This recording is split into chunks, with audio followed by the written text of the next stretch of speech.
Iya, benar. Oke, di sini kita akan membahas mengenai struktur teks laporan hasil observasi. Tujuan pembelajaran hari ini yang pertama adalah peserta didik mampu menyusun kata laporan hasil observasi sebagai bahan berbicara. Kemudian poin yang kedua adalah peserta didik mampu menyampaikan laporan hasil observasi secara lisan sesuai struktur teks LKO. Yang pertama ada pendahuluan,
Menulis. Manfaat. Yang pertama dan kata umum adalah gambaran umum objek yang diamati.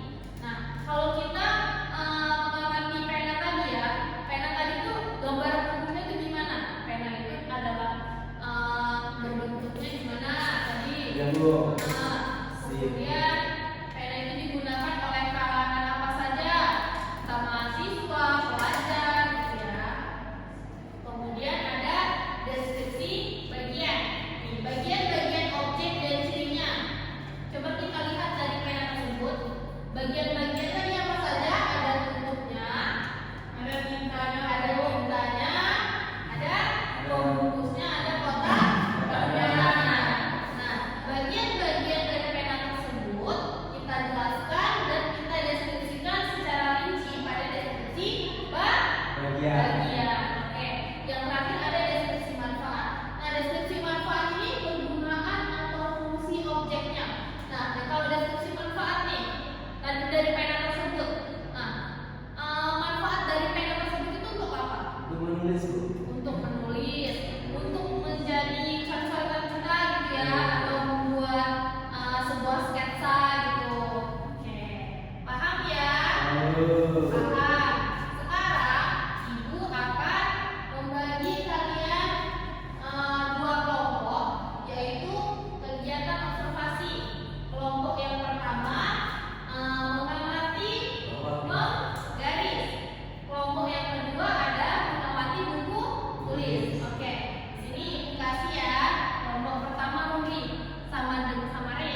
pembelajaran kita hari ini, Ibu mau dong satu orang menyimpulkan pembelajaran kita hari ini apa saja yang telah kita pelajari dari awal sampai akhir.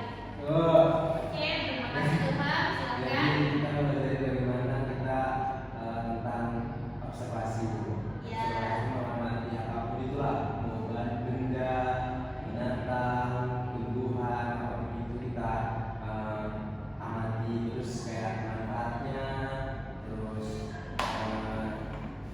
bagiannya apa aja gitu. Kalau kita mengamati, misalnya kita mengamati sapi, itu apa aja bagiannya, ya. Terus sapi itu bisa untuk ini Bu,